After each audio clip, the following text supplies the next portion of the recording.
So this is a very exciting video. I'm gonna be showing you how to install the M1 and M2 button in the G30 series.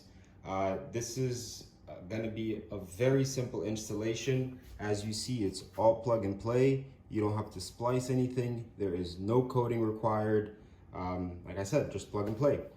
Comes with a control module. Now this control module, it controls a couple things. The M1 and M2 buttons, of course, cycles through all the iDrive modes: Sport, Comfort, Eco. Same with M2. I'll show you how it all works after installation. Now with this control box, it has two things. It allows your seat for easy entry to scoot backwards when you're exiting out of the vehicle. And the second thing is it allows all your windows to roll up automatically when you exit the vehicle as well. So you can just turn off the car, the seat roll back, the windows roll up when you open the door. Now, this is just for testing purposes. Just please check with your local laws before the installation. Disconnect the negative terminal. It could be in the very front of your car or the back, depending on what year your G30 was made. Next, you want to remove the airbag. Now, very easy process. You just get a long flat head. There's two little holes right on the side of the steering wheel, and you're supposed to press in a little clip that releases this side and this side. Once you get the airbag loose, you're gonna have one clip to release the airbag completely. It's gonna release it a little bit, and you have the airbag. You'll see these two blue clips. Just go ahead and disconnect them. These are for your paddle shifters. You want to get a T20, and you have this screw right in there.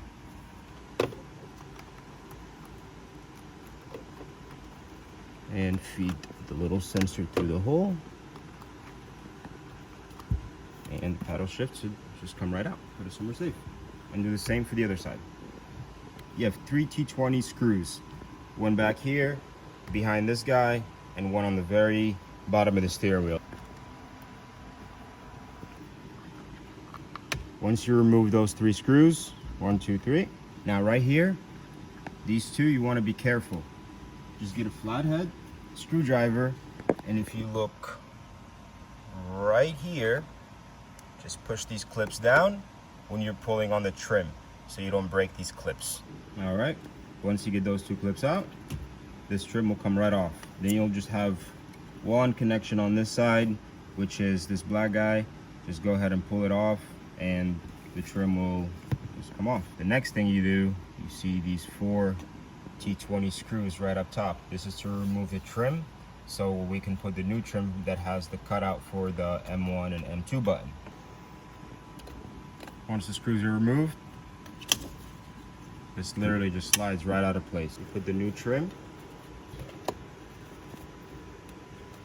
back in the steering wheel. You line up all these holes. Before you put the screws on, make sure you put your buttons in because they screw in with the cover to the steering wheel. So you start with the M2 one, work your way to the M1. You see it starting to kind of adjust itself a little bit in place. And then final 2 screws for the other side. M1, M2 are in. Take the cord, just tuck it behind there. This is as simple as can be. Male, female. You take the black one that connected to the trim, and you simply connect it to the M1 and M2 buttons. Just like that. And this goes back to the trim. That is that simple. All right, so now we just button everything back up how it was. Once we put the trim back on, we'll be able to hide this a lot better. This is the receiver for the control box that goes in here, and I'll show you in a second. So when you tuck this, just make sure you tuck it in here somewhere, just like that. And then don't forget about your steering wheel vibration. So yeah, that just sits just like so. Make sure the paddle cables are out so you're able to plug in your paddle shifters when we're putting it back on. And then you just get the trim. Plug this guy right in here to the left side of the trim. Once you get the screws, all these are going to push into the steering wheel and it's going to hold it in place nice and tight. All right, should look something like this. You have the receiver to the M1 M2 button just stuffed right in here. It's not going to go anywhere. Paddle shifters are exposed so we can plug them back in. Go over it one more time, make sure they're clicking, nothing is jamming them or in the way. And now you put the 3 screws that go behind here, 1, 2, and 3, so it go and holds the trim down to the steering wheel. Once you get the 3 screws, you'll see that it'll hug the steering wheel very nicely and not going anywhere. Buttons still operate, everything is good. All right, next thing you want to do is put back your paddle shifters. Negative goes to the left side, positive goes to the right. So you just go ahead and feed this through the little hole that's behind the steering wheel here.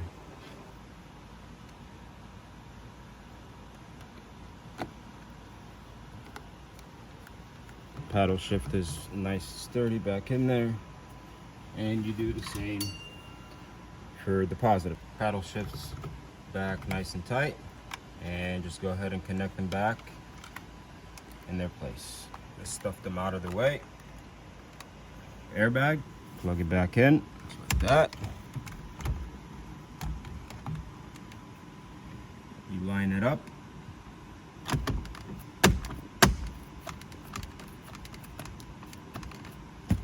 And voila, step 1 complete. The easiest step is installing the control box.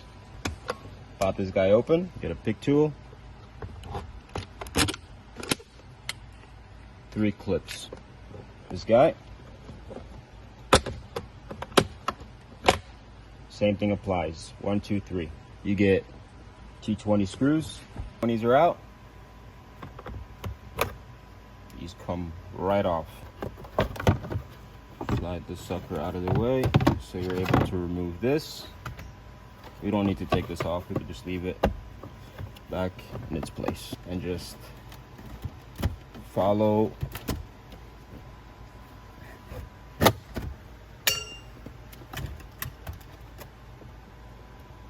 the trim. Should come right off. There's 3 clips on each side of the trim, so just go ahead and unclip them all. Remove the first one, which is purple. And the very furthest away is the blue. The control module and the harness they give you, there's only 1 clip that will connect these 2 together.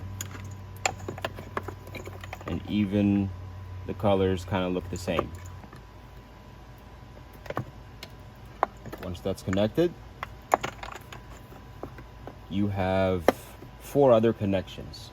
Now this is just to reroute the power to the box and for the receiver to the M1 and M2 buttons so they can talk to each other basically. When you order these, we'll have them labeled.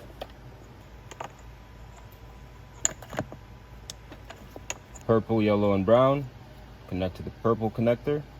And now you have 1, 2, and 3 left over, and this is what connects to the trim.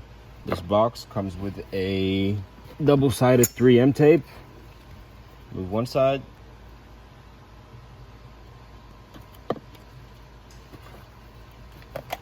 take the control box. You're gonna see a little opening down here, and I'm just sticking it to the top of right here. Just give it a good pull up so that 3M will stick nice and tight in there. Find your connections again, 1, 2, and 3. And everything below those connections can just get stuffed under this stuff here. So you have 1, 2, and 3. You grab your trim. All right. Once all 3 connections are back on, slide the trim over and clip. Clip those 3 first. Come around here and clip those 3 on this side. Here's your tray. It lines up. Do the closest one next to you first. Move that tray out of the way.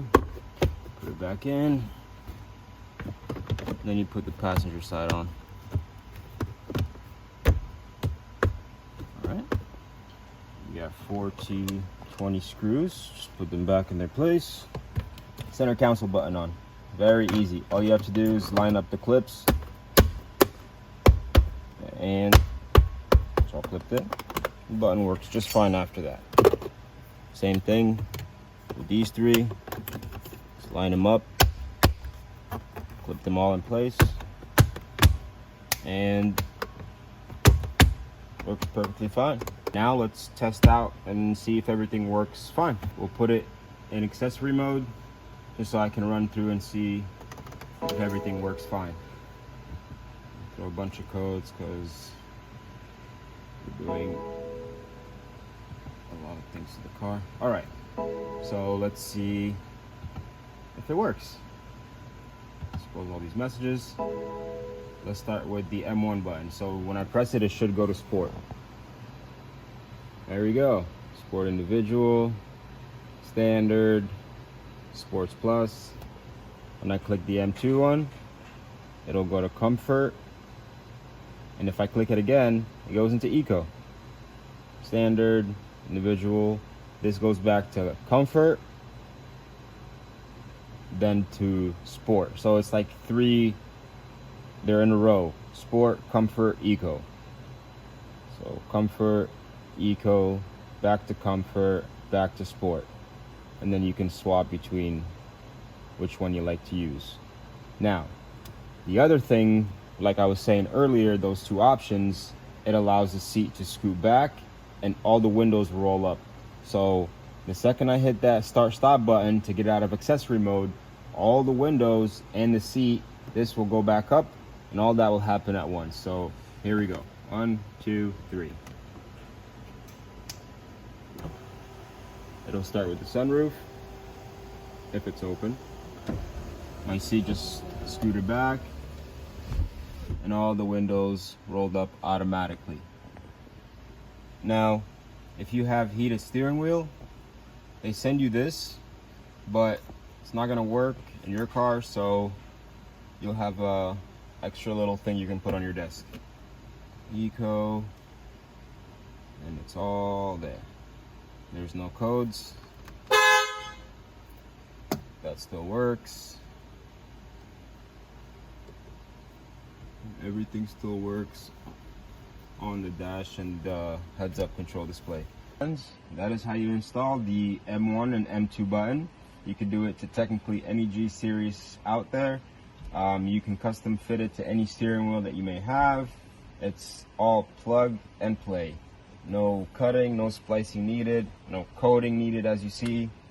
It's very, very straightforward. If you guys want to purchase, just send me a DM or comment below and I'll contact you and we can sort out shipping and all this stuff. Alrighty guys, have a great day.